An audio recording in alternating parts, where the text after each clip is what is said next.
ada di Kristen. Karena Yesus berkata ketika ditanya oleh muridnya, apa tanda kedatanganmu wahai Yesus? Yesus menjawab, tanda kedatanganku adalah bla bla bla bla. Selain itu yang ngaku-ngaku Yesus jangan kau percaya. Gitu kawan. Ini bukannya menyelesaikan tugas, malah mau bertanya aneh-aneh aja.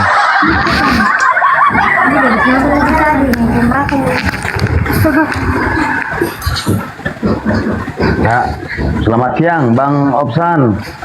Ya, S788. Selamat siang menjelang sore. Bang Opsan. Ya, S788. Selamat siang menjelang sore, Bang. Nah. Baik. Bang Opsan. Silakan saudara, silakan. Pertanyaan bahasan kita itu terkait dengan Mesias palsu yang datang setelah Yesus. Gini aja lah, Bang. Ya. Kalau soal argumen, mungkin Anda lebih hafal Alkitab. Yang saya Bible. tidak bisa habis pikir, Bang. Ya. Anda begitu pandai membuat suatu narasi dari satu ayat Bapak baca itu, lalu Iya. analisanya terlalu canggih. Yang saya maksud di sini, Ya. kalau soal argumen saya akui, saya terus terang salut sama pribadi Anda, jujur aja. Cuma saya kadang-kadang kalau saya ngomong, kawan-kawanmu langsung salah paham. Yang saya maksud begini, sebagai anak muda lah ya, kamu jauh daripada umur saya. Tetapi narasimu soal argumen, saya akui semua orang Kristen kau libas semua. Tetapi jangan bohongi hati nuranimu bahwa apa yang dinarasikan Bang Juma itu, soal penyesat itu ada di zaman abad 7. Itu loh, Bang. Yang datang kepada murid Yesus itu adalah orang yang hidup di abad ke-7 gitu maksudnya. Bukan maksudnya penyesat itu datang, tanda-tanda palsu itu loh, Bang. Saudara coba Jangan. pakai akal napa? Pakai akal. Yesus berbicara dengan orang yang hidup di abad pertama. Apakah orang yang hidup di abad ke-7 datang ke abad pertama gitu maksudnya? Tidak, bukan gitu. Jangan dibalik, Bang. Tidak. Lalu kenapa Anda mengatakan di abad ke-7? Jangan dibalik, Terlalu Bang. jauh kepala Anda ini sudah kempes ya, kepala kempes. Itulah, Yesus berkata, sabar. Yesus berkata kepada muridnya, Bani Israel, waspadalah supaya jangan kamu. Masa orang yang abad ke-7 datang ke kamu? Hei kawan, jangan curhat. Pakai ilmu Artinya, apa? supaya jangan Artinya apa? disesatkan mereka yang telah, ya kan itu loh. Supaya Iya, mereka jangan yang menyesatkan datang kamu. sekarang begini saudara, yang datang kepada murid Yesus, Paulus atau Nabi Muhammad? Loh, Rasul Paulus mengikut ajaran Yesus. Apa yang salah, Bang? Yesus itu, anak Maria itu manusia atau bukan? Loh, manusia, betul. Manusia. Yang datang kepada Paulus mengajarkan Injil kepada Paulus manusia atau bukan? Loh, dalam setelah kan ini loh, Bang. Yesus itu dalam tubuh kemuliaan, bukan lagi manusia seperti kita ada manusia ini. Itulah Mulai penyimpangannya, pakai Bang. jurus kan? Mulai pakai jurus penyesat kan? Yesus itu manusia. Yang datang kepada Paulus bukan manusia. Meskipun nama sama, tapi oknum berbeda. Dia Satu manusia, satu bukan manusia. sudah terangkat ke Piye toh? sorga, brother. Mulai jurus Anda karisteng kalau keluar. baca itu jangan. Jurus karisteng. Jangan satu ayat dibaca, bro. Jadi coba Anda tunjukkan kepada saya setelah Yesus terangkat ke langit, dia bukan lagi manusia. Coba, Bro, gimana dalilnya? loh, semua ayat itu sudah tubuh kemuliaan dia ketelah dia diangkat Itu. dalam kebenaran. Yang saya tanya, di mana dalilnya setelah Yesus terangkat ke langit, dia bukan lagi anak manusia? Makanya itulah selisihnya kawan muslim dengan kami, brother. Itu loh. Saya kan bertanya, saudara. Tadi Anda menilai isi argumen saya. Giliran saya bertanya, mana buktinya setelah Yesus terangkat dari bumi dia bukan lagi manusia? Apa yang Anda katakan sekarang? Gak bisa. Kalaupun Anda mengatakan ada dalil, akan dibantah oleh Bible itu sendiri. Yesus datang sebagai manusia, 2 Yohanes 1 nomor 7. Naik dari bumi ke langit sebagai manusia, Yohanes 3 nomor 13. Duduk di surga, di langit, di samping Tuhan, Markus 14 nomor 62 sebagai manusia. Turun sebagai manusia, Matius 16 nomor 27. Menghakimi sebagai manusia, Yohanes 5 nomor 27. Tetap manusia, Ibrani 13 nomor 8. Yesus menaklukkan dirinya sebagai manusia, 2 Korintus 15 nomor 28. Lalu kapan Yesus bukan manusia? Kapan? Nah, sekarang gini. Kapan, Oke, Bang? udah hafal Kapan, kamu, Bang? kawan ya. Dari apa Sedangkan yang datang kepada Paulus bukan manusia, berarti itu bukan Yesus. Gimana sih abangku ini? Bentar dulu, Mbak. Sebentar dulu. Jangan Iya, semua silakan. Silakan. Waktu aja semua. Makanya jangan Santai nilai aja, argumentasi Bang. saya. Silakan, silakan, silakan. Ini bulan puasa, tenang aja, Bang. Iya, betul. Makanya harus edukasi yang sehat. Silakan. Gini loh. Kan itu Iya. Anda sudah baca. Saya katakan Anda lebih banyak menghafal ayat-ayat itu. Tetapi aku hanya sederhana saja. Ketika dia bangkit dari kubur, dia bukan lagi tubuh manusia seperti kita ini, brother. Tapi dia tetap anak manusia. Betul, anak manusia. Tetapi itu Yang datang kepada Paulus, Bang, bukan Sebentar manusia. dulu, Bang. Sebentar dulu, Bang. Kan dia kan, hai Paulus, Saulus, mengapa engkau menganiaya aku? Kan itu katanya toh, Bang. Itu Jangan manusia atau bukan? dilupa itu kan manusia kata- atau bukan, Bang? Kata Yesus kepada Saulus waktu mau ke Damsik, gitu loh, bro. Iya, itu yang berbicara itu manusia atau bukan? Kemanusiaan ilahi Yesus, gitu loh. Mulai ngaco kan? Makanya Anda langsung tertawa, jangan tertawa, bro. Iyalah, Artinya itulah yang kita Yesus sangat itu jauh manusia. pandangannya. Sampai kapanpun Karena Yesus sampai tetap kapanpun, manusia. brother, kalau pola begitu yang Anda, jadi Anda mengambil semua ayat-ayat Alkitab, Anda membacanya, tetapi Anda mempelintir itu. Saya Hakim atau Anda? sebenarnya menerima Yang memelintir keberadaan saya atau Anda? Yesus sebagai juru selamat. bro. Saya yakin atau itu. Anda yang memelintir? Di mana dalilnya setelah terangkat dari bumi dia bukan lagi manusia? Di mana dalilnya?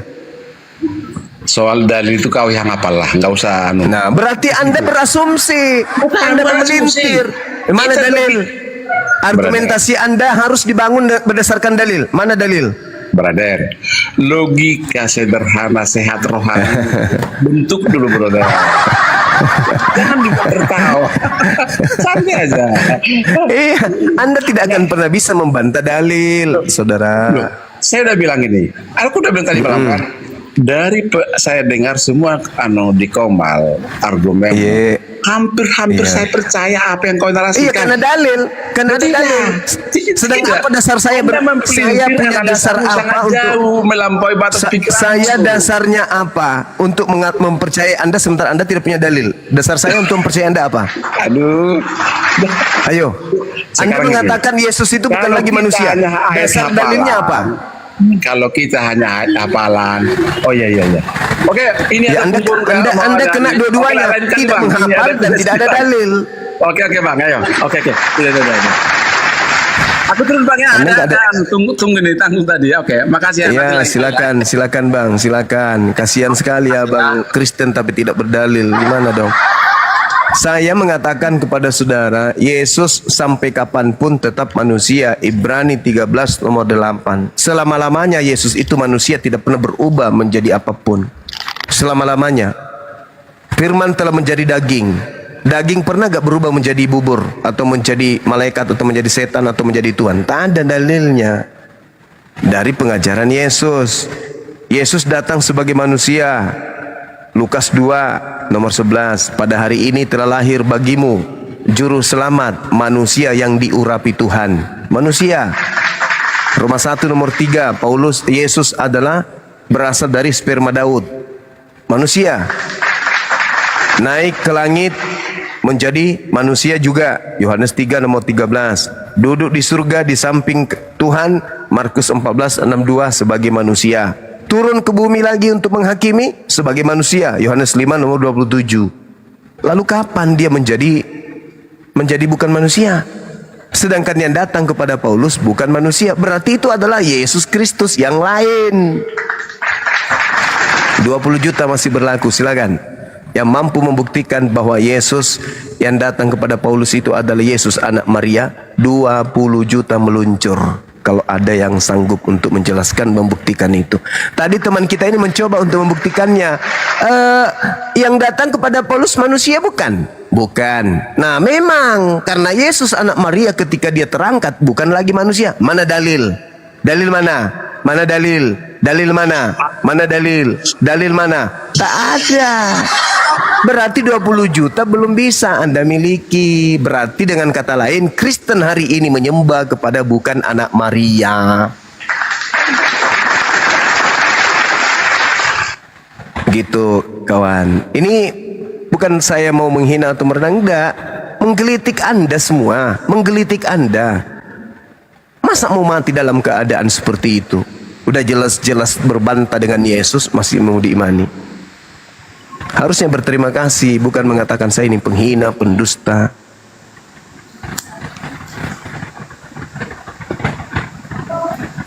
Ayo teman-teman yang ingin kemudian diskusi baik, silakan.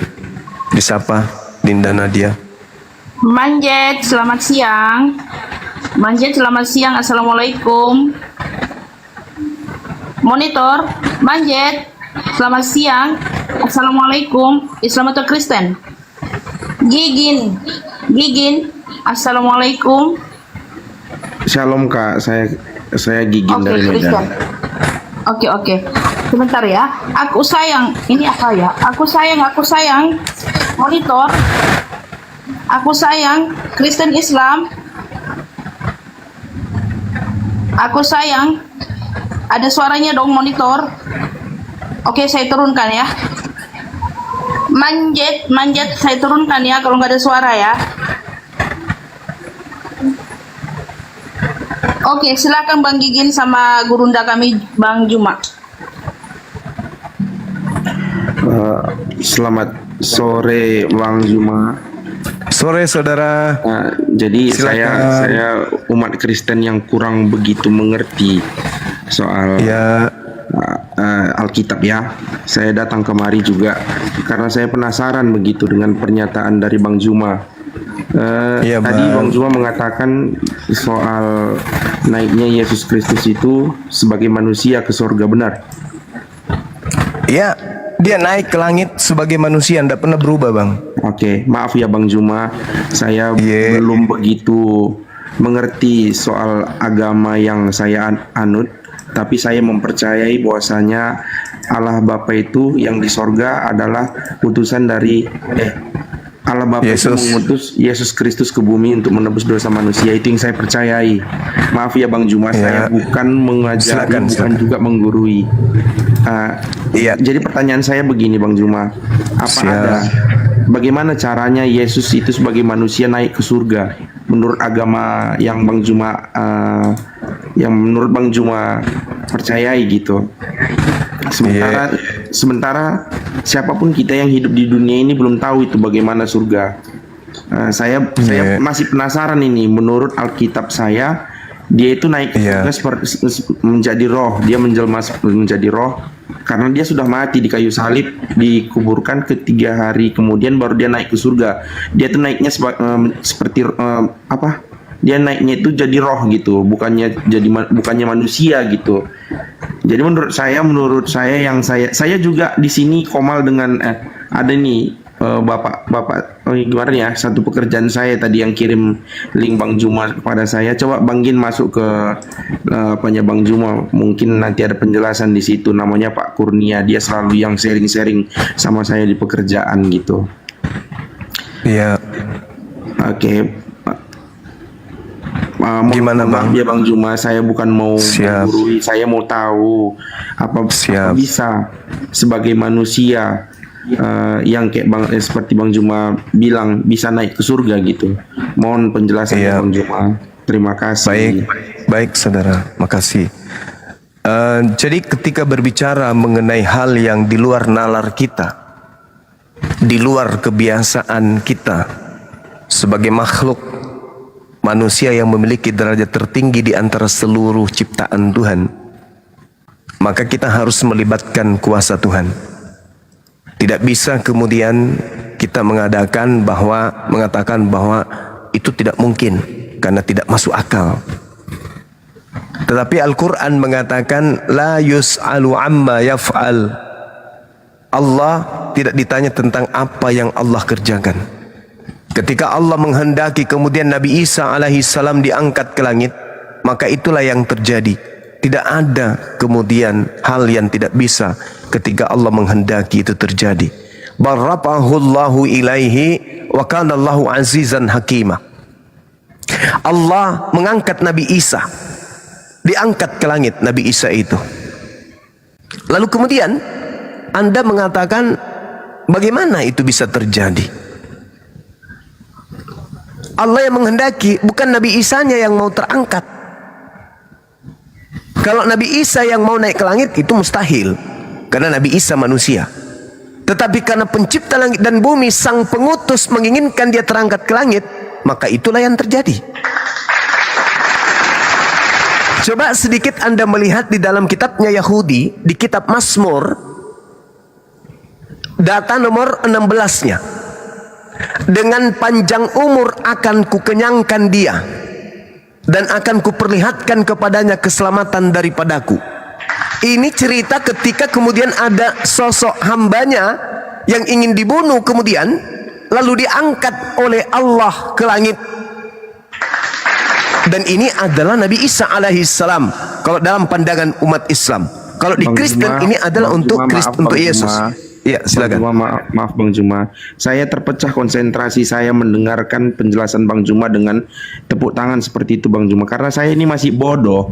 Maaf ya Bang Juma, tolong supportnya ke pendengar, dihilangkan dulu suara-suara tepuk tangan itu, karena saya masih bodoh. Saya pengen belajar, bukan mendengarkan tepuk tangan. Terima kasih. Baik, jadi gini, Yesus ketika dicobai oleh iblis, iblisnya berkata kepada Yesus di dalam Lukas 4. Yesusnya kemudian ditanya, wahai Yesus, jika engkau adalah anak Tuhan, jatuhkanlah dirimu dari bumbungan bait Tuhan, bait Allah, ke bawah, Baitullah. Sebab ada tertulis tentang engkau, ketika engkau benar-benar adalah anak Tuhan, Tuhan akan mengutus malaikatnya agar menantang engkau di tangannya agar kakimu tidak terantuk kepada batu. Maksudnya, kalau engkau Yesus adalah betul-betul rasul utusan Tuhan, saya ingin bukti, silakan Anda jatuhkan diri Anda ke bawah. Sebab Tuhan sudah menjanjikan bahwa dia akan mengutus malaikatnya untuk menatang anaknya agar kakinya tidak terantuk kepada batu. Dan ternyata ada tertulis, betul-betul itu tertulis. Silakan Anda lihat di Mazmur 91. Di situ tertulis bahwasanya sebab malaikatnya akan diperintahkan kepadamu untuk menjaga engkau di jalanmu, mereka akan menatang engkau di tangannya supaya kakimu jangan terantuk kepada batu. Berarti Mazmur 91 ini adalah nubuat untuk Yesus. Nah, di situ Yesusnya diangkat ke langit, dengan panjang umur akan kukenyangkan dia. Artinya yang diterangkan oleh Al-Quran Nabi Isa diangkat ke langit itu betul adanya berdasarkan Bible dalam pemahaman Kristen. Barrafahullahu ilai wa kana Allahu azizan hakima. Tetapi Allah telah mengangkat Nabi Isa dan tidak dibunuh oleh mereka, melainkan diangkat oleh Allah ke langit. Nah, itu ada buktinya Bang. Di dalam Mazmur 91, di dalam Lukas 4, nomor 4, nomor 5, nomor 6 dan seterusnya. Seperti itu. Silakan.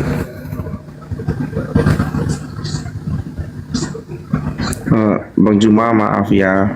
Apalagi yang mau dihilangkan? Iya, lanjut Bang. Bukan, saya bukan mau menghilangkan gitu. Saya hanya mendengarkan penjelasan dari Bang Juma.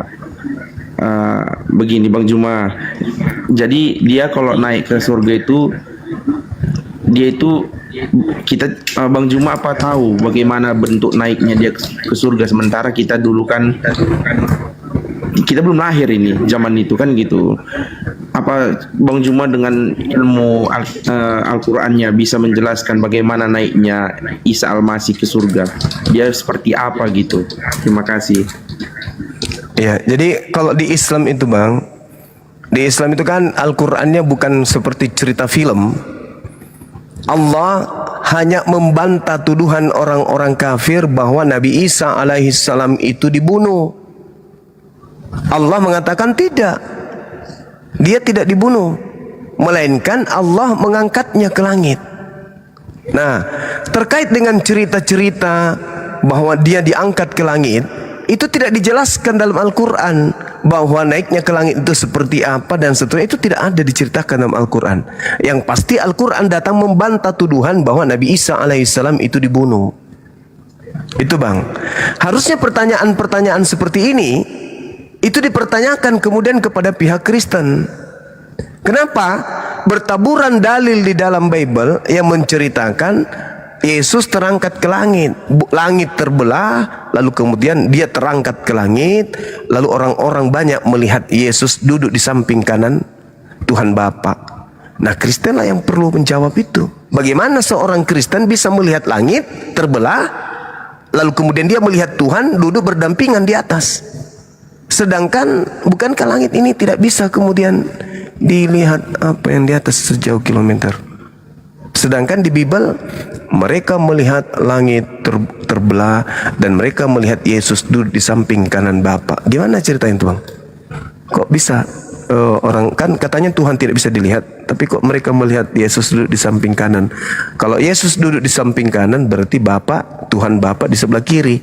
Kok orang Kristen bisa melihat itu? Contoh misalnya dalam Kisah Para Rasul 1:9-11. Sesudah ia mengatakan demikian, terangkatlah Yesus disaksikan oleh mereka dan awan menutupnya dari pandangan mereka. Ketika mereka sedang menatap ke langit waktu ia naik, tiba-tiba berdirilah dua orang yang berpakaian putih dekat mereka dan berkata kepada, hai orang-orang Galilea, mengapa kamu berdiri melihat ke langit? Yesus ini yang terangkat ke langit, ke surga, akan datang dengan cara yang seperti kamu melihat dia naik ke surga. Lalu Yesus diberitakan duduk di samping kanan Bapa. Bagaimana itu bisa dijelaskan itu Bang? Kok ada Tuhan bisa duduk berdampingan, kemudian kok Bapa bisa dilihat di sebelah kiri? Kalau di Nabi dekat Islam kan cuman mematahkan tuduhan bahwa Nabi Isa itu dibunuh. Enggak, kamu tidak membunuh nabiku, melainkan aku mengangkatnya ke langit. Gitu Bang, kalau di Islam tidak dijelaskan caranya naik begini. Nah, kalau di Kristen malah dilihat si Bapa ini duduk di sebelah kiri, Yesus di sebelah kanan. Bukankah Tuhan itu maha tinggi, Tuhan itu maha besar? Bagaimana ceritanya? Terlihat ternganga ini langit, kemudian Bapaknya terlihat duduk di kiri, Yesusnya di kanan. Gimana ya? Saya pening juga sih kalau bahas itu. Silakan Bang. Bang Juma, saya belum pernah itu mendengarkan Bapa di kiri, Yesus di kanan, belum pernah itu. Di agama saya bukan seperti itu doanya Bang Juma. Yang saya dengar gitu di doa yang saya percaya kayak gitu kan, duduk di sebelah kanan Bapa di sorga, itu menurut kami seperti yang di Al-Quran mungkin mengertikan. Jadi bahasa manusia menuju Tuhan menurut saya itu diartikan bagaimana dengan yang baiknya, begitu mungkin menurut saya Bang Juma. Saya ini masih rendah ilmunya Bang Juma, bukan saya itu maksudnya tidak mempercayai Tuhan gitu kan, tapi yang saya juga sering masuk itu ke roomnya Kak siapa Mikana. Belakangan ini saya mendengarkan juga Mikana, tapi saya tidak ya maaf ya, saya pun sebagai umat Kristen tidak cocok dengan pernyataan Kak Mikana itu yang menyatakan bahwasanya Yesus itu menciptakan langit dan bumi. Menurut saya dari SD saya itu belajar agama yang diterangkan di situ bahwasanya Allah Bapa yang menciptakan langit dan bumi, bukan Yesus.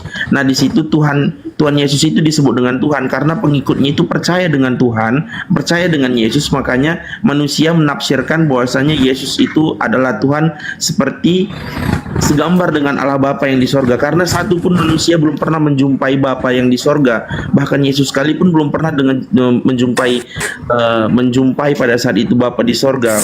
Menurut agama yang saya percayai ya, saya kan dari SD juga saya pelajari agama ibu dan Bang.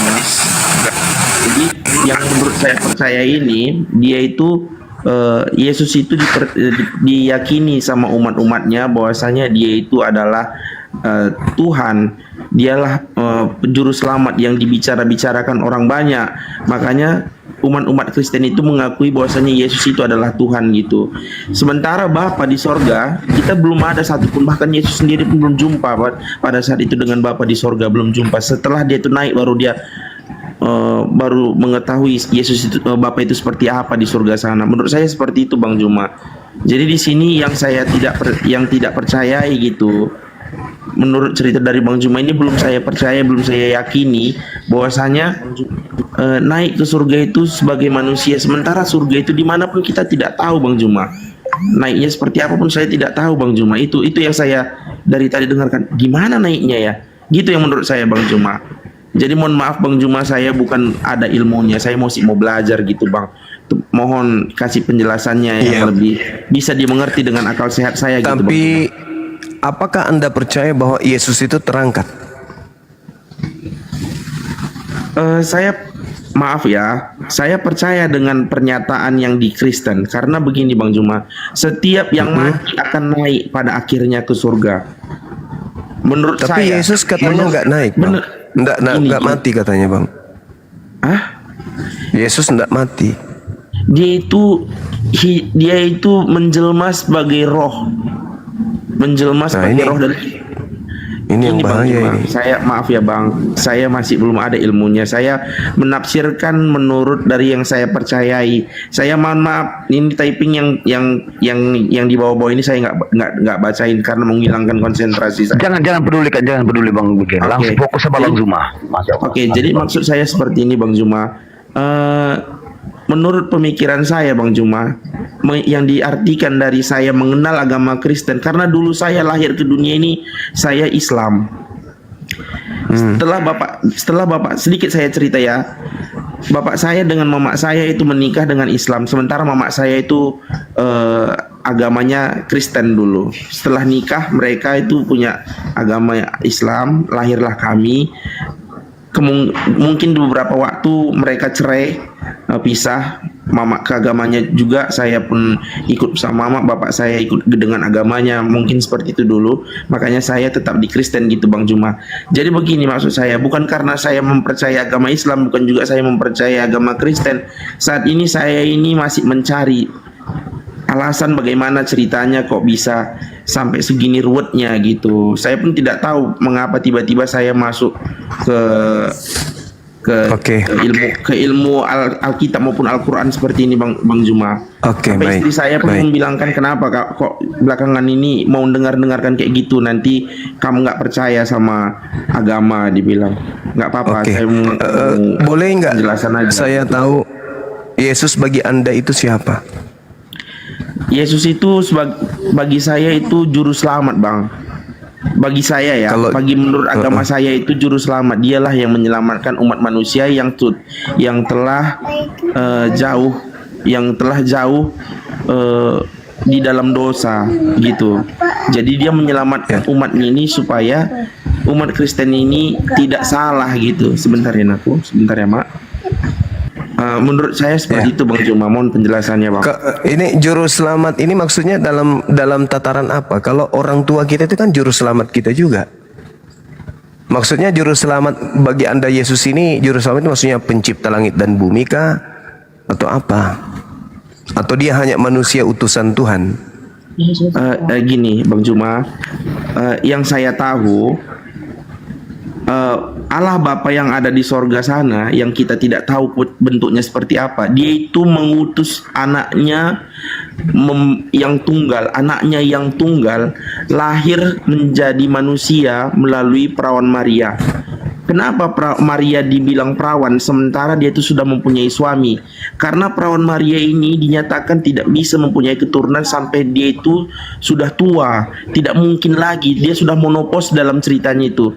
Jadi dengan karunia Tuhan, dia itu menghendaki bahwasanya Yesus itu akan lahir dari seorang perempuan yang bernamakan Maria dengan umurnya segitu, yang tidak mungkin lagi tidak mempunyai keturunan. Tapi dia itu dengan kuasa Allah Bapa tadi itu dia memberikan apa? Dia memberikan apa namanya ya? Memberikan, ya gimana bilangkan menjelaskannya? Intinya Yesus ini cuma ciptaan Coba. atau pencipta? Yesus ini. Dia ini gimana bang? Ciptaan atau pencipta Yesus ini? Ciptaan manusia gitu. Iya, Yesus ini ciptaan Tuhan atau dia adalah pencipta itu sendiri? Oh, saya tidak mengerti pengertian maksud Bang Juma ini. Yang Tuhan jelas, itu kan cuma satu. Tuhan Ya. itu satu atau ada banyak Tuhan menurut saudara saya ini? oh, menurut saya Bang Juma, Tuhan itu cuma satu. Tuhan itu yang kita percayai. Kalau Ya, Bang yang Juma mana yang satu itu? mempercayai- Yesus atau Bapa? Bagaimana Bang? Bapa. Yang satu itu Yesus atau Bapa? Menurut saya Tuhan itu Bapa di sorga. Berarti bukan Yesus ya? Yesus itu kita mempercayai dia, bahwa melalui dialah kita sampai ke sorga. Berdoa kita itu bahwa- Kita maksud Anda kita itu Maaf, Bang kita Juma. yang Maaf Bang Juma, jangan kunci omongan saya karena saya belum mengerti arti ucapan Bang Juma ini. Saya pun maaf, saya ini ibaratnya domba yang tidak mempunyai domba yang itu tidak cuma mempunyai- Bani Israel, Bang. Kita Benar. bukan domba. Kalau ada Benar, orang di luar saya, Bang Israel Juma. ngaku domba, itu serigala nyamar. Oke Bang Juma, saya yang merasa saya seperti domba yang tidak punya gembala. Maaf Bang Juma. Saya ini merasa Saudara. diri saya saat ini seperti domba yang tidak mempunyai gembala, yang tidak mempunyai tuan. Oke. Baik. Yesus itu gembala untuk siapa? Gembala Menurut untuk Yesus. umat-umatnya. Ya, siapa umatnya, Bang? Umatnya itu adalah orang yang percaya akan Tuhan Allah Bapa di sorga. Bahwasanya Semuanya orang. bagi yang percaya dengan Allah Bapa di sorga. Ingat nggak cerita ketika ada seorang ibu yang percaya kepada Yesus tapi dia cuma dianggap sebagai anjing? Oh, saya belum sampai situ, Bang. Nah, itu ceritanya di Matius 15 tuh. Ketika ada seorang perempuan yang datang kepada Yesus, percaya sepercayanya kepada Yesus, apa kata Yesus? Tidak layak roti yang disediakan untuk anak diberikan kepada anjing. Apa kata perempuan non-Yahudi tersebut? Betul, Yesus. Tapi bukankah anjing makan sampah yang jatuh dari meja tuannya? Apa kata Yesus? Besar imanmu ibu. Berarti Yesus mengiyakan bahwa di luar Yahudi yang Matius ngaku-ngaku berapa tadi, percaya. Matius 15 nomor 22, 23, 24, 25. Matius 15 ayat 24, 22, 23, 24, 25. Ya. Di situ ada seorang perempuan yang datang kemudian kepada beliau. Ketika dia menyingkir di Tiros, di Sidon, ada perempuan Kanaan datang kemudian dia katakan gini, kasihanilah aku wahai Tuan anak Daud, karena anakku perempuan ini kerasukan setan dan sangat menderita. Tetapi Yesus sama sekali tidak menjawab wanita tersebut. Lalu murid-muridnya datang dan meminta kepadanya, suruhlah ia pergi. Ia mengikuti kita dengan berteriak-teriak. Sehingga Yesus ketika diperintah oleh muridnya, Yesus suruh dia pergi perempuan ini. Jawab Yesus kemudian kepada perempuan itu, aku diutus hanya kepada domba-domba yang hilang dari umat Israel. Itu adalah orang yang bertemu langsung dengan Yesus. Tapi Yesus mengatakan, aku diutus hanya kepada domba yang hilang dari umat Israel. Sedangkan mohon maaf, saudara Gigi Bani Israel enggak? Apa Bani Israel? Hah? Dari suku mana abang ini? Saya suku Karo. Wah, ini dia. Sorry. Hus, jangan tertawa. Hus.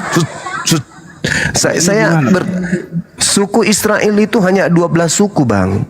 Tidak ada suku Karo dari anak Yakub. Sedangkan Yesus diutus hanya kepada ke-12 suku tersebut. Bang Juma, gini loh, Bang Juma Iya. tanya seperti itu. Saya pikir secara manusiawi saat ini saya mempunyai suku apa, makanya saya bilang saya suku Karo gitu, Bang. Saya ini orang bodoh, Bang Juma, bukan orang pintar. Jangan mengatakan bodoh. Selama Anda Makanya, ingin Bang Juma, belajar, itu adalah orang pintar. Jangan menertawai kebodohan saya. Gitu, Bang. Sorry, saya minta maaf. Jadi gini kawan, Yesus mengaku, aku diutus hanya kepada domba yang hilang. Dari mana? Dari umat Israel. Saya bertanya, apakah Anda umat Israel? Anda mengatakan iya. Hah? Saya umat Israel.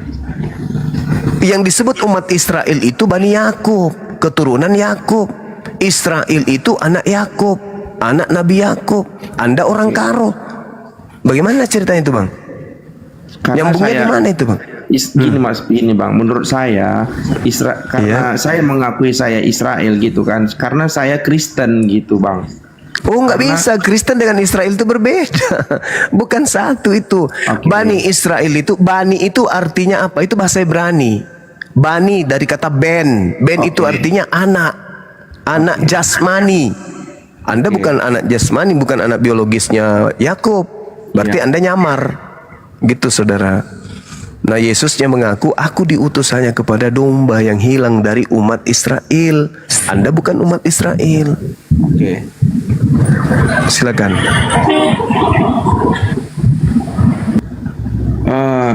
Sejauh ini saya masih belum paham ya, Bang. Bang cuma menjelaskan seperti itu, saya masih belum paham. Tapi saya masih mau belajar, saya mencari tahu lagi gitu, Bang.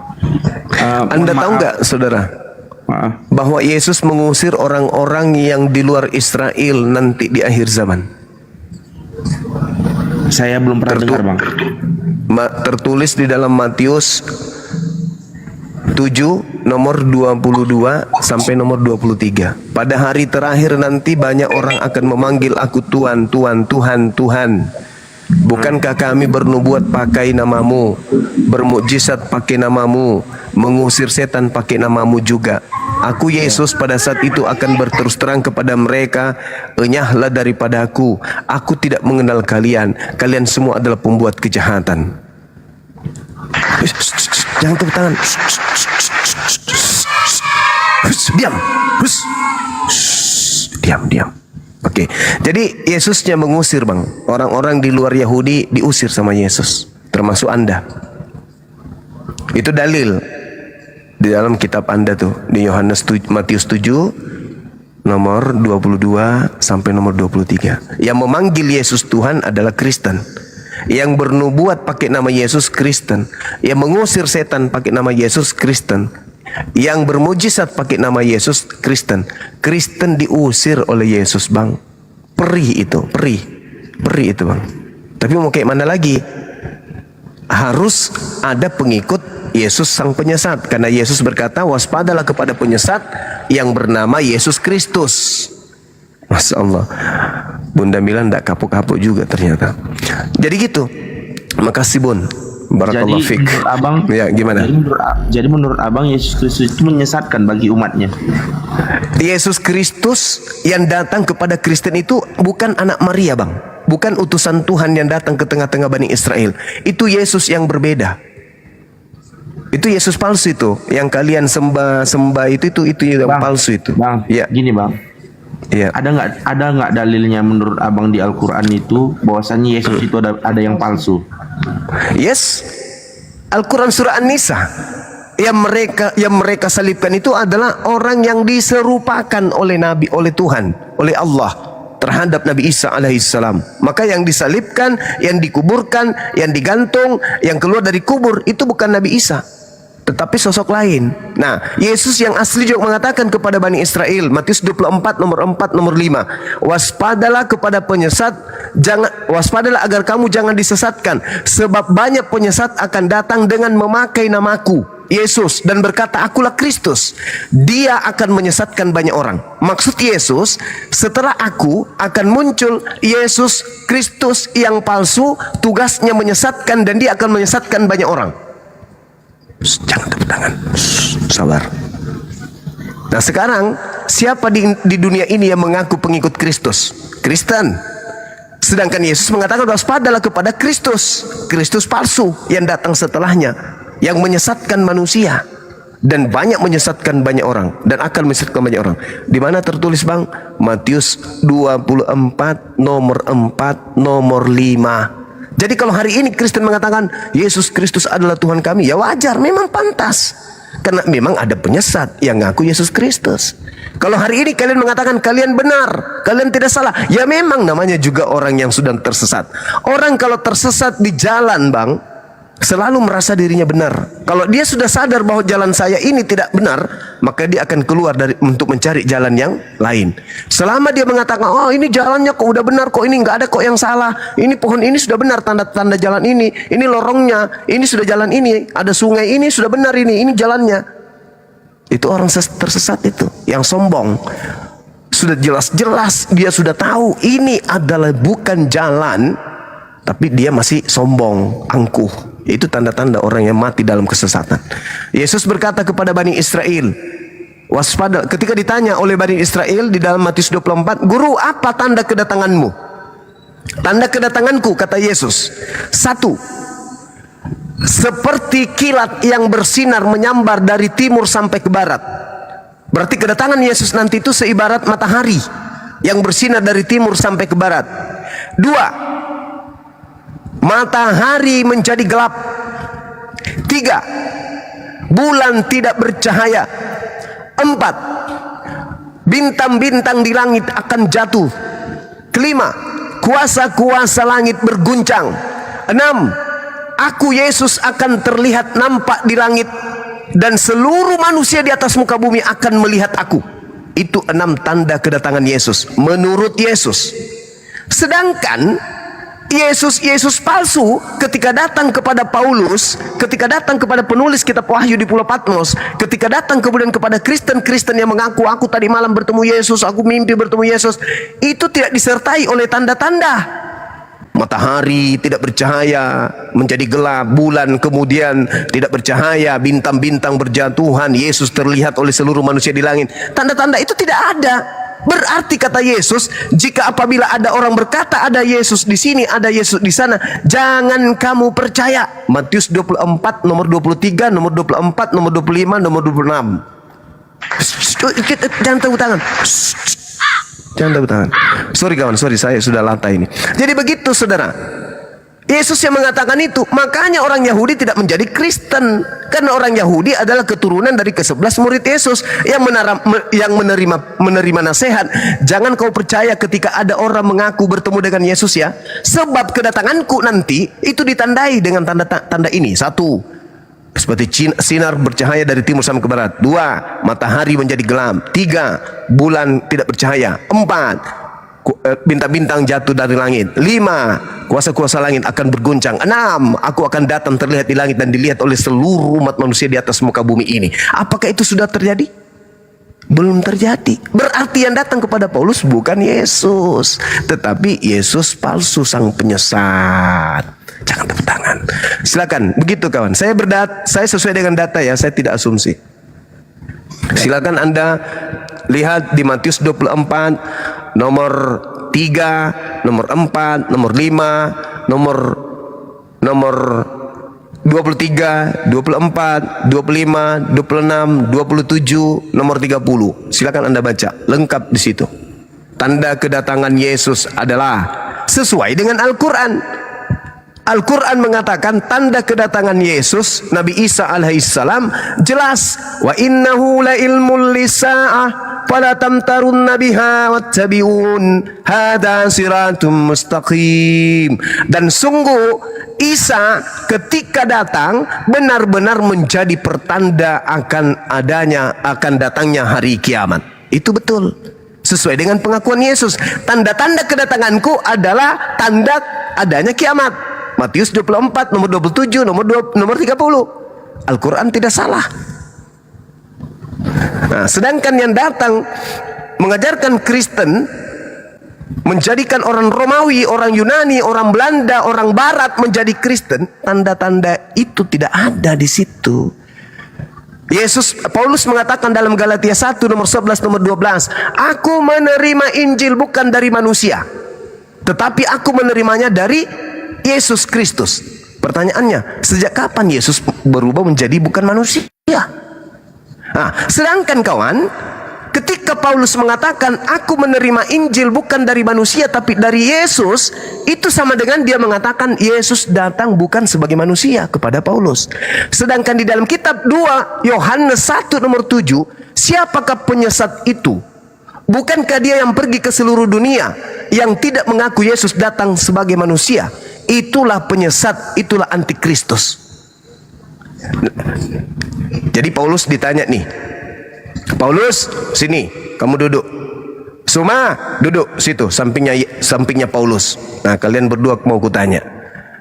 Paulus, ya paman, kamu pernah tahu tentang Yesus? Tahu. Dia pernah datang kepadamu? Pernah. Datangnya Yesus kepadamu itu sebagai manusia atau bukan? Bukan. Yesus datang kepadaku bukan sebagai manusia. Itu kata Paulus. Oke. Sekarang Bang Suma ditanya. Bang Suma, iya paman, kamu pernah dengar Yesus? Pernah dengar. Yesus pernah datang nggak kepadamu? Enggak. Yakin Yesus tidak pernah datang kepadamu? Enggak. Kalau Yesus datang kepadaku, kiamat sudah terjadi paman. Karena Yesus mengatakan ketika aku datang, tanda-tanda ini akan menyertai. Apa itu? Bintang-bintang akan berjatuhan, kuasa-kuasa langit akan berguncang. Apalagi matahari tidak lagi bercahaya tapi gelap, bulan tidak lagi bercahaya. Kiamat enggak, saya enggak ada Yesus datang kepada saya. Walaupun yang Bang cuma maksud kalau dia datang melalui mimpi itu termasuk akhir zaman. Iya, kan Yesus mengatakan tanda-tanda kedatanganku. Kalau aku yang datang, tandanya adalah bla bla bla bla. Jadi kata Yesus, jadi apabila ada orang berkata ada Yesus di sini, ada Yesus di sana, jangan kau percaya. Sebab akan muncul Kristus palsu, nabi palsu untuk melakukan banyak mujizat dan menyesatkan banyak orang dan bahkan menyesatkan orang-orang pilihan juga. Itu kata Yesus. Coba Anda buka Matius 24 nomor 23 dan 24. Mana banyak orang yang disesatkan oleh Yesus Kristus yang palsu itu? Ya Kristen. Karena Kristen itu artinya pengikut Kristus. Sekarang permasalahannya adalah, adakah tanda-tanda itu sudah terjadi? Tidak ada. Berarti Yesus yang datang kepada Kristen atau yang datang kepada para murtadin itu seluruhnya berdasarkan Yesus asli, semuanya adalah Yesus palsu. Kata siapa? Kata Yesus dong, bukan kata Bang Suma.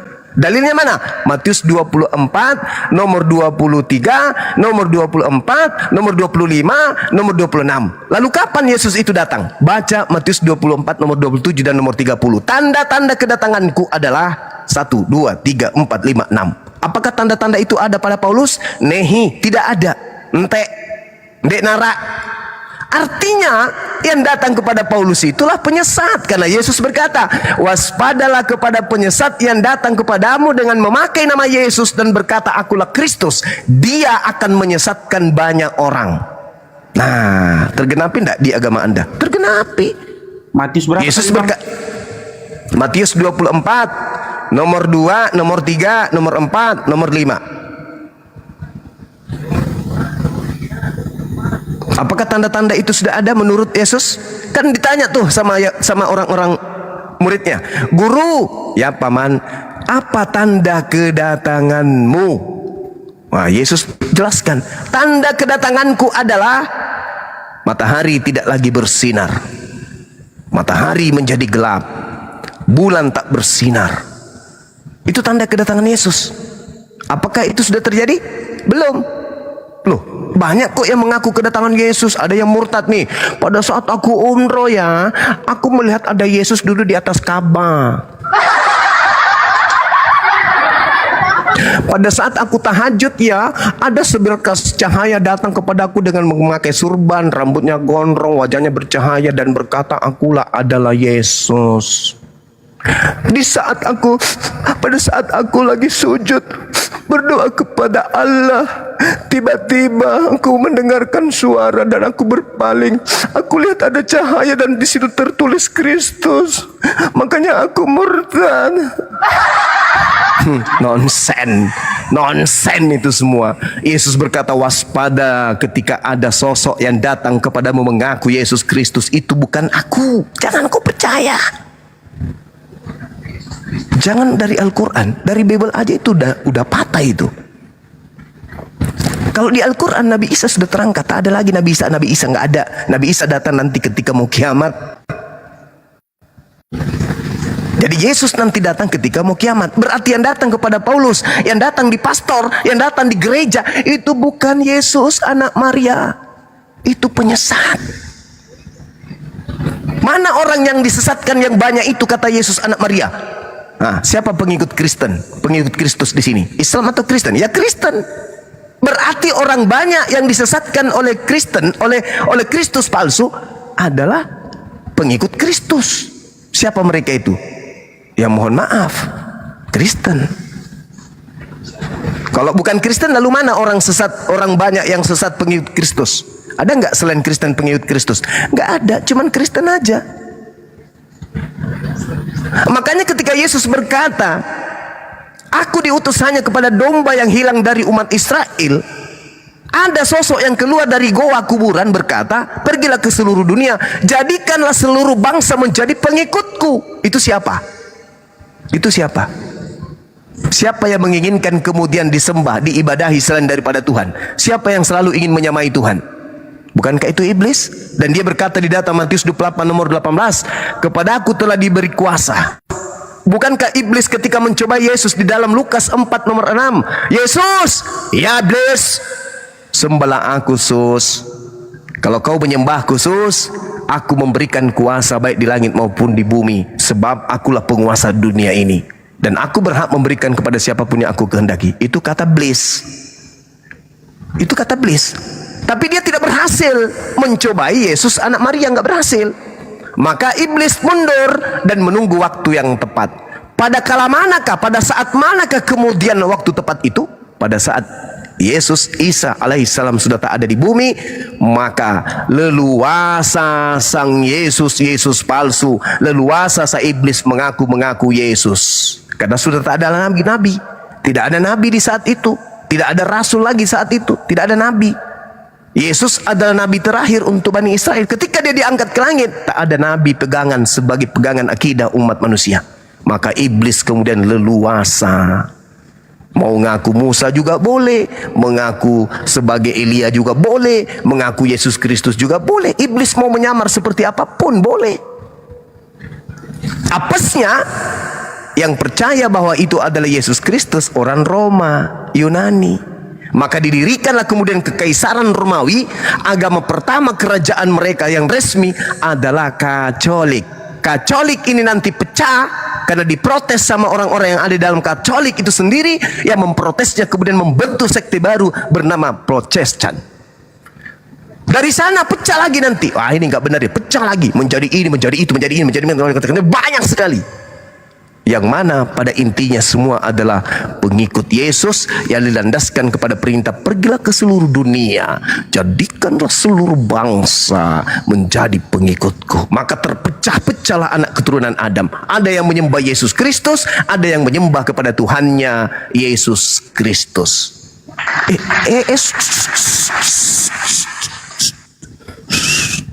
Kamu dibilang jangan tepuk tangan dulu, nanti aja. Pas sudah mati labnya baru tepuk tangan. Ya lanjut bang, silakan. Tanda apa yang apa tanda kedatanganmu wahai Yesus? Nah itu kuncinya, itu di situ. Itu kuncinya bang. Kalau pakai Al-Quran kasihan nanti. Bible aja pakai. Toh Bible bang, itu bang, adalah. Terus gini bang. Terus gini. Silakan. Jadi ya, kita umat manusia ini kan yang bernapas di dunia ini kan manusia itu kan. Iya. Jadi kita ini kan keturunan Adam dan Hawa, ciptaan dari Allah Bapa di surga kan gitu. Benar. Jadi maaf nih, aku bukan mau menyinggung soal suku ataupun ras lain maupun agama lain gitu. Silakan Kenapa, bang? Kenapa bang? Kristen dengan Islam ini selalu mendebatkan kebenaran menurut agamanya masing-masing, sementara di agama Buddha, agama yang lain, kita itu nggak pernah tahu gitu.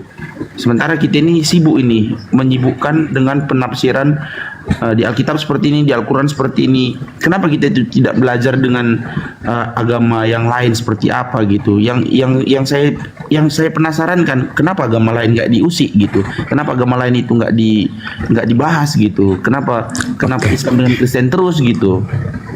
Oke, baik. Sebelum saya jawab, bantu saya saudara untuk meluruskan.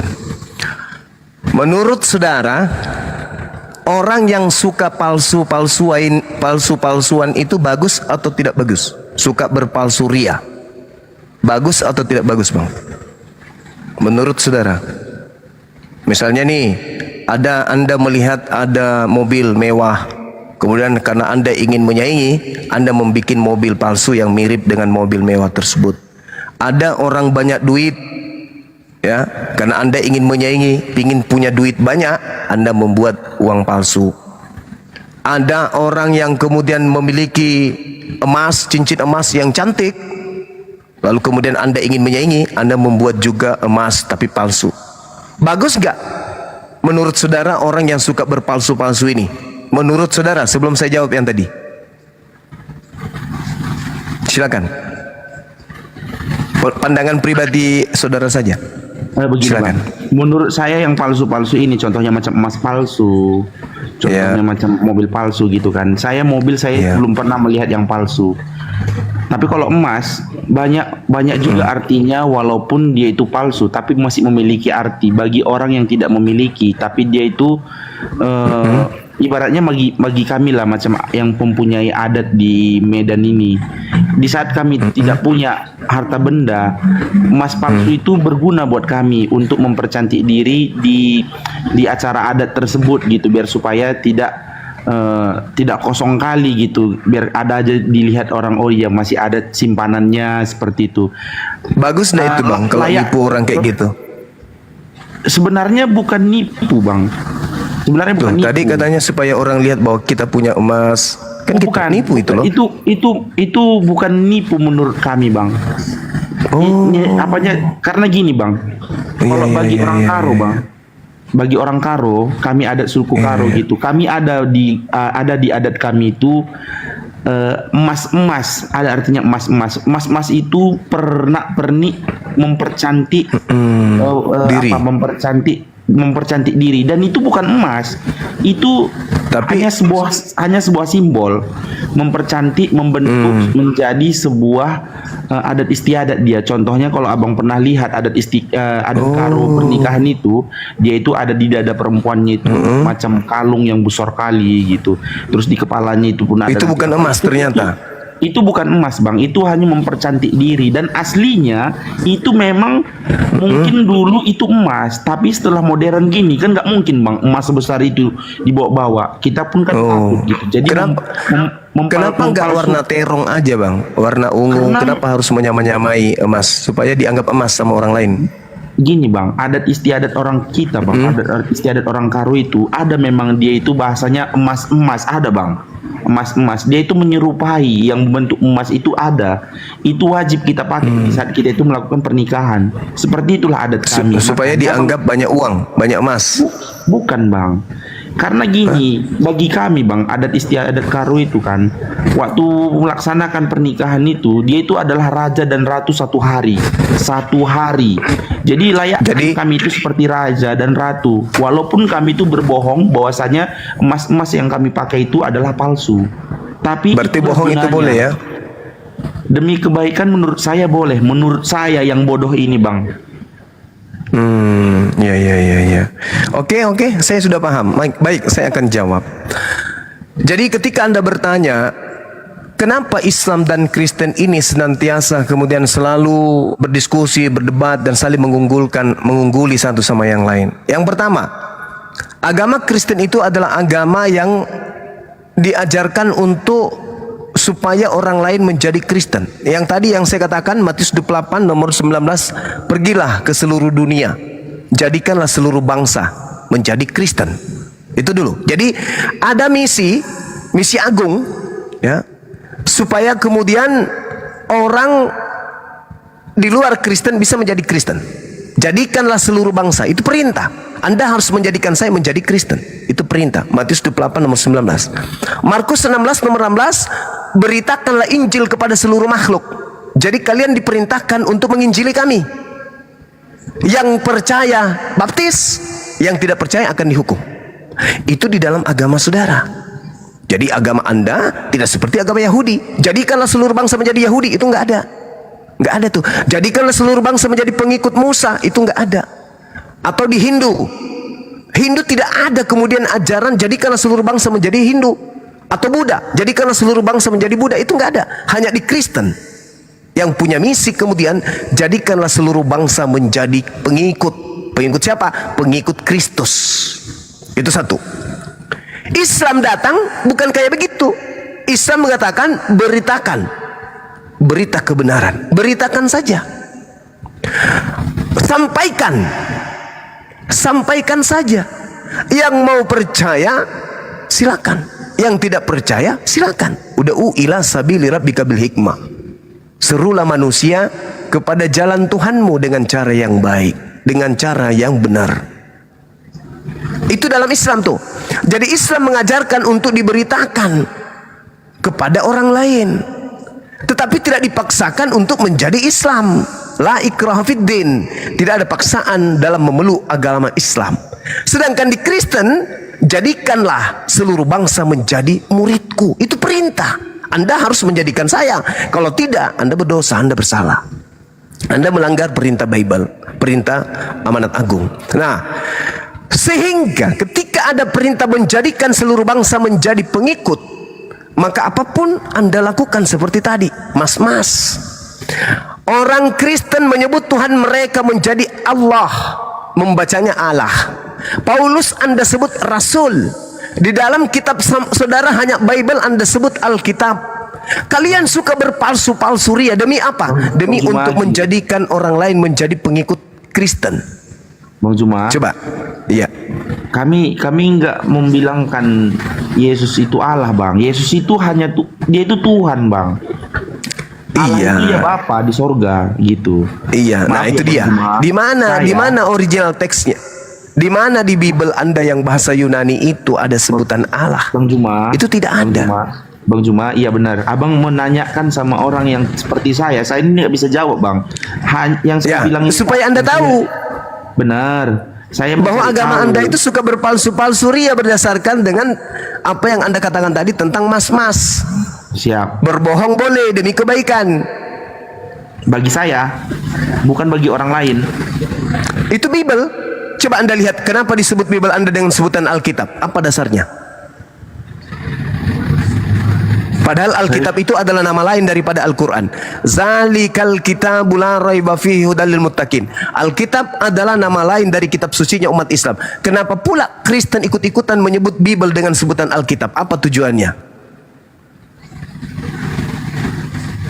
Ingat kata Yesus, waspadalah kepada penyesat. Penyesat itu suka nipu-nipu. Penyesat itu suka kamuflase. Begini, Bang. Semalam saya mendengarkan komalnya Kak Mikana sampai jam 2:30 pagi. Jadi dalam pikiran saya ini masih dekat ini. Dia bilang semalam agama Islam itu adalah agama terakhir. Iya, karena Yesus mengatakan Yesus mengatakan apa tentang agama Islam? Yang menjelaskan semalam Bang siapa ya semalam?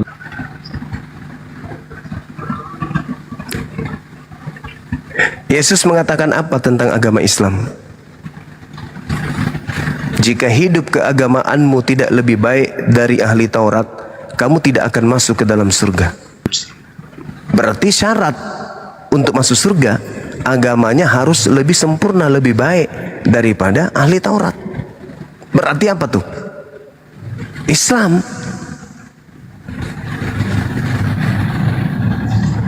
Yesus berkata Gini, masih Bang. banyak hal ya silakan. Bang Juma, maaf ya Bang. Silakan. Saya mendengarkan menurut cerita dari Kak Mikana semalam. Menurut penjelasan dari umat muslim semalam yang masuk ke dalam roomnya Kak Mikana, dia bilang semalam itu bahwasanya Al-Quran itu adalah agama terakhir setelah dari Kristen, agama tertua, dia bilang semalam. Mencari kebenarannya pun saya masih mencari nih bang.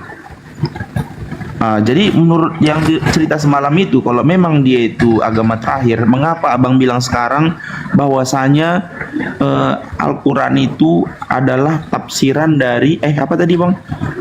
Alkitab itu adalah persamaan dari Al-Quran, begitu ya bang? Yang tadi abang bilang tadi apa? Begini saudara, kitab Anda itu kan aslinya bahasa Yunani. Iya benar. Terus kenapa menjadi Alkitab? Kenapa menjadi namanya nama kitabnya umat Islam?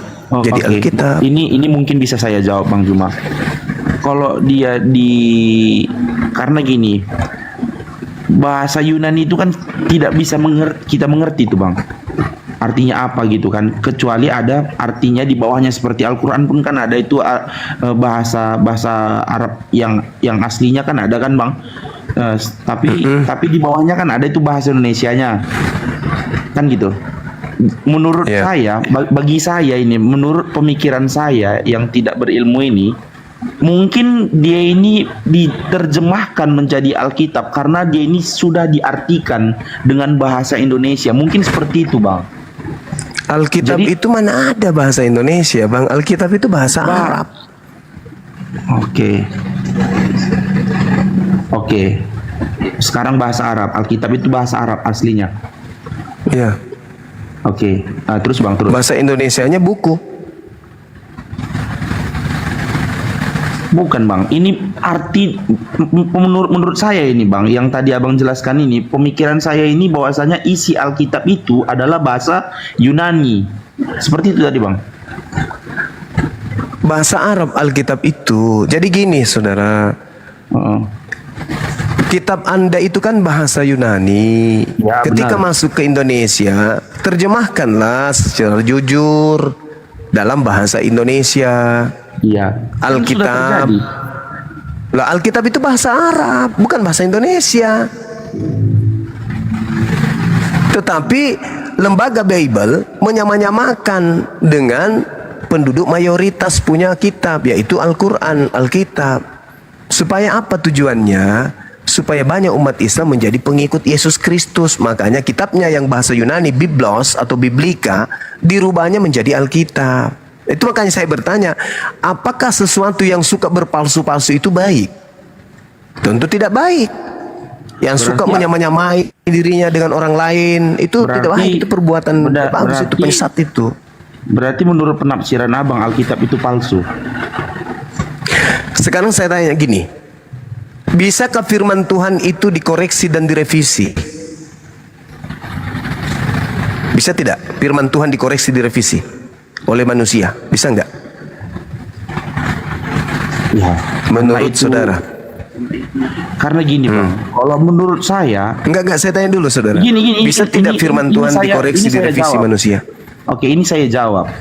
Menurut saya pun masih belum tahu ini Bang, kenapa ada perjanjian lama dan perjanjian baru. Setelah perjanjian baru berarti manusia yang ditanya Bang, yang ditanya dijawab Bang. Kakak menghargai sedikit pertanyaan saya. Saya itu mau ngomong sama Bang Juma. Sebentar. Pertanyaan saya, apakah firman Tuhan bisa dikoreksi dan bisa direvisi? Tidak Bang. Tidak. Nah, kitab Anda direvisi berapa kali dalam berapa tahun? Itulah yang saya nggak tahu itu Bang. Nah, berarti kitab Anda, ketika Anda bertanya, apakah menurut Anda kitab saya bukan firman Tuhan? Saya katakan, kitab palsu, saya katakan, itu bukan firman Tuhan. Buktinya dia bisa direvisi, bisa dikoreksi oleh manusia. Sedangkan yang disebut firman Tuhan, mustahil bisa dikoreksi manusia. Berarti kitab Anda bukan firman Tuhan. Bagaimana Bang bisa menjelaskannya bahwasanya kitab itu bisa direvisi sama manusia? Ada contohnya? Loh, sekarang kitab Anda itu berubah-ubah. Coba lihat terjemahan antara tahun 1974, 1982, kemudian terjemahan 1964 dengan yang baru-baru ini TB2 2023. Itu berbeda-beda. Kok bisa dikoreksi? Kok bisa direvisi? Salah satu contohnya, babi menjadi babi hutan. Itu ada disebut di ayat mana Bang? Imamat 11 nomor 7. Oke, terus lanjut Bang. Nah, itu bukti buktinya. Tuhan Anda, sembahan Anda disebut Theos. Masuk ke Indonesia berubah menjadi Allah. Kenapa bisa berubah kayak gitu?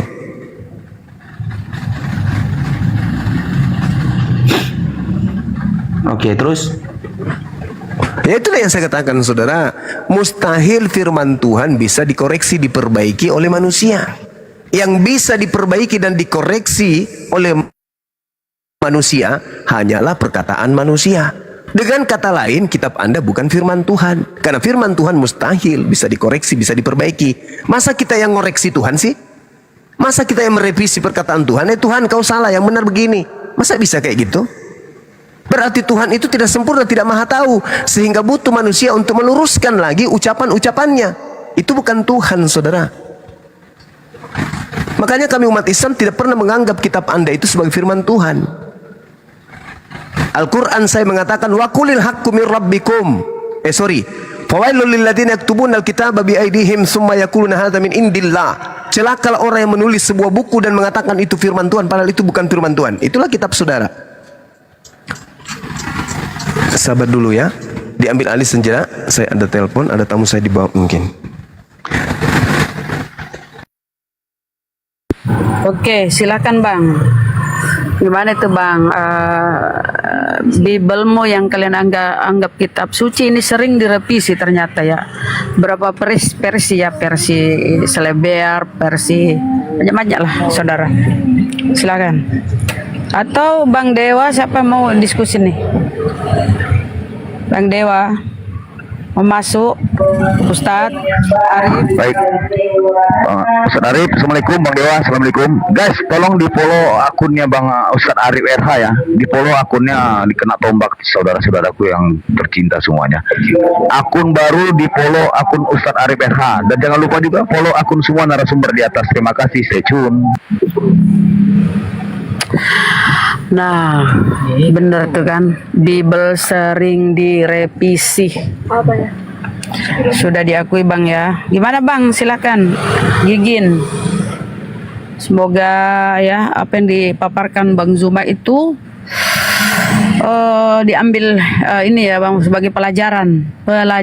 Jadi setelah ini kau turun, buka Biblemu, cari semua apa yang disampaikan Bang Zuma itu. Ya, karena apa yang dinarasikan itu oleh guru kami itu ya itu bukan asumsi, itu berdata, ada data di Bible. Banyak yang ini yang direvisi-revisi ya, banyak yang ditambahin, ada yang disisipkan itu Bang. Mau lihat contoh yang disisipkan Bang? Disisipkan masuk di Biblemu, Bang Gigin? Boleh Kak. Baik Bang, coba buka 1 Yohanes 5:7. Halo, maaf Kak. Nanti ya. Nanti Kakak chat aja saya melalui DM pesan. Nanti saya baca ayatnya gitu. Saya pun. Tapi ini aja, satu aja ini dulu Bang. Karena di sini pun udah mau buka puasa ya.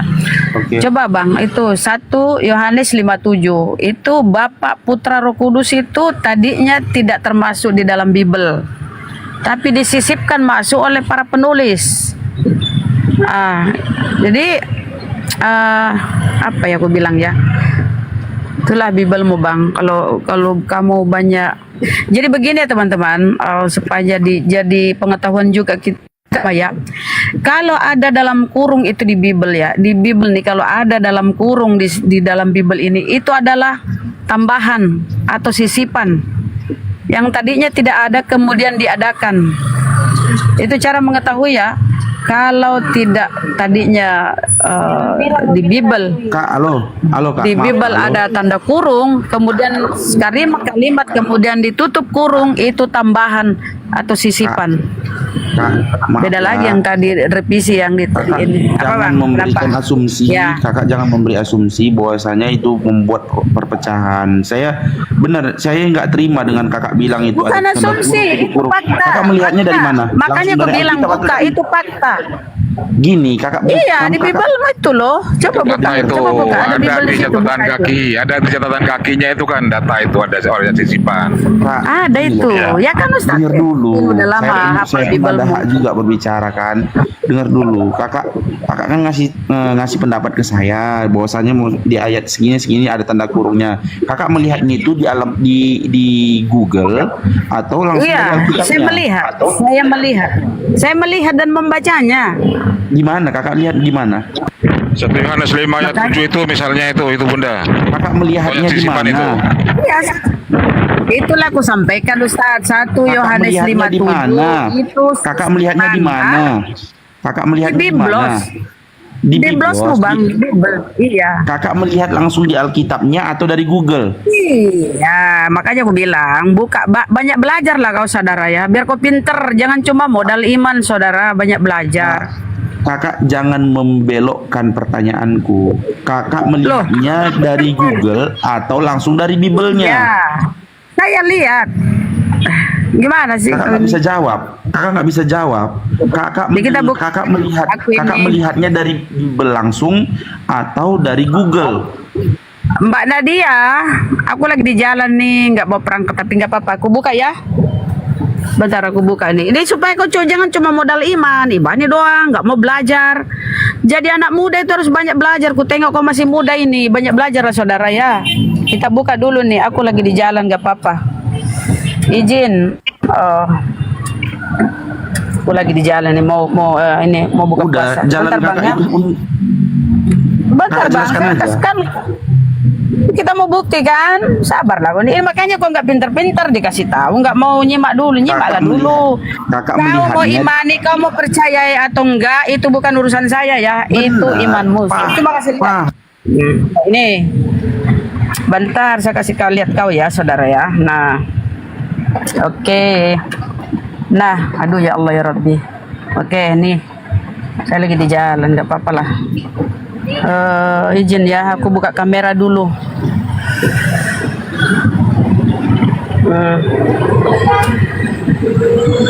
Mana dia? Oke.